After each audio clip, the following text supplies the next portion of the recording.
Halo semuanya, perkenalkan nama aku Dea Maulida Najwa, biasa dipanggil dengan Dea, dengan NPM 2448201101034. Di sini saya akan menjelaskan apa itu sistem integumentum, mata, telinga, hidung, dan tenggorokan. Untuk yang pertama, saya akan menjelaskan apa itu sistem integumentum, di mana sistem integumen adalah lapisan terluar dari tubuh kita. Sistem ini terdiri dari kulit, kuku, rambut, dan kelenjar serta saraf pada kulit. Sistem ini berfungsi sebagai penghalang fisik, melindungi tubuh dari bakteri, infeksi, cedera, dan sinar matahari. Sistem ini juga membantu untuk mengatur suhu tubuh kita dan memungkinkan kita untuk merasakan sensasi kulit seperti panas maupun dingin. Seperti yang sudah saya sebutkan tadi, sistem integumentum terdiri dari kulit, kuku, rambut, kelenjar, serta saraf. Nah, untuk yang pertama kali saya akan menjelaskan mengenai kulit.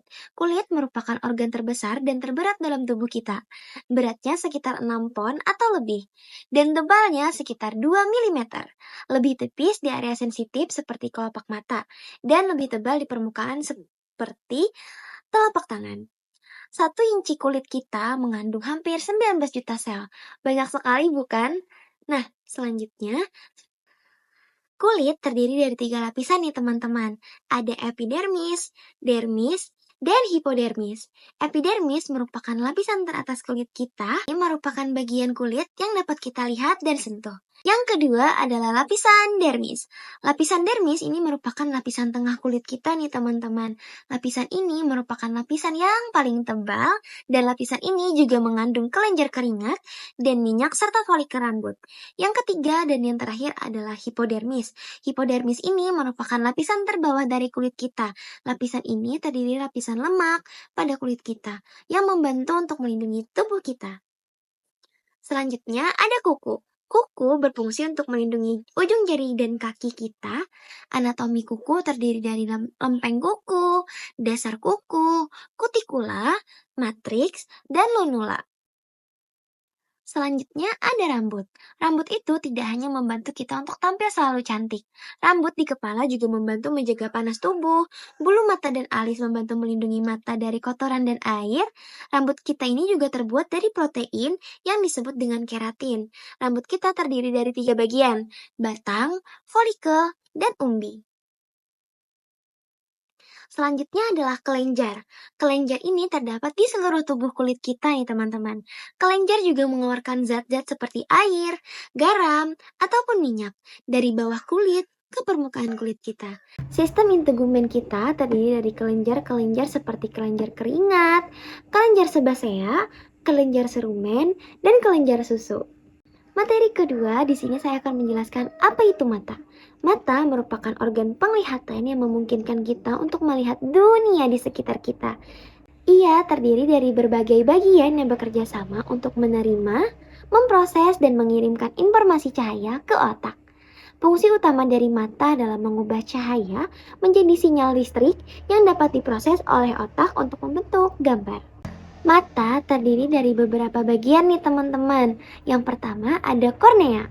Kornea merupakan jaringan yang berbentuk kubah transparan yang membentuk bagian mata yang terdepan atau paling luar. Dengan fungsi kornea sebagai jendela dan jalan masuk cahaya ke cahaya mata kita. Yang kedua adalah bilik mata depan. Bilik mata depan adalah kantung yang mirip jeli, namun ia berada di belakang kornea. Dan yang ketiga adalah sklera. Sklera merupakan bagian mata yang berbentuk selaput putih keras dengan jaringan fibrosa yang menutupi seluruh bola mata kita. Kecuali di bagian kornea nih teman-teman. Di dalamnya terdapat otot yang menempel guna menggerakkan mata menempel pada sklera. Selanjutnya ada iris dan pupil. Iris merupakan membran yang membentuk cincin yang mengelilingi sebuah bulatan kecil berwarna lebih gelap di tengahnya. Sedangkan pupil merupakan otot pada bagian mata yang bisa tertutup atau terbuka, atau mengecil dan membesar. Sementara itu, iris juga berfungsi untuk mengatur sejumlah cahaya yang masuk ke mata dan menyesuaikan dengan bukan pupil. Ketika terpapar cahaya terang, maka iris akan menutup atau menyempit dan membuat pupil terbuka lebih kecil untuk membatasi jumlah cahaya yang masuk ke mata. Yang keempat ada lensa, di mana lensa ini merupakan bagian mata yang menyerupai berupa jaringan transparan yang lentur, yang terletak tepat di belakang iris dan pupil setelah kornea. Fungsi dari lensa adalah membantu memusatkan cahaya dan gambar pada retina. Lensa ini memberikan 25-35% kekuatan fokus mata. Selanjutnya ada koroid dan konjungtiva, di mana koroid merupakan bagian mata yang berbentuk membran coklat gelap yang terdapat dalam pembuluh darah di dalamnya. Setelah itu, ada konjungtiva. Konjungtiva merupakan lapisan tipis jaringan yang menutupi seluruh bagian mata, yang posisinya ada di depan, kecuali untuk kornea. Selanjutnya ada badan petereos.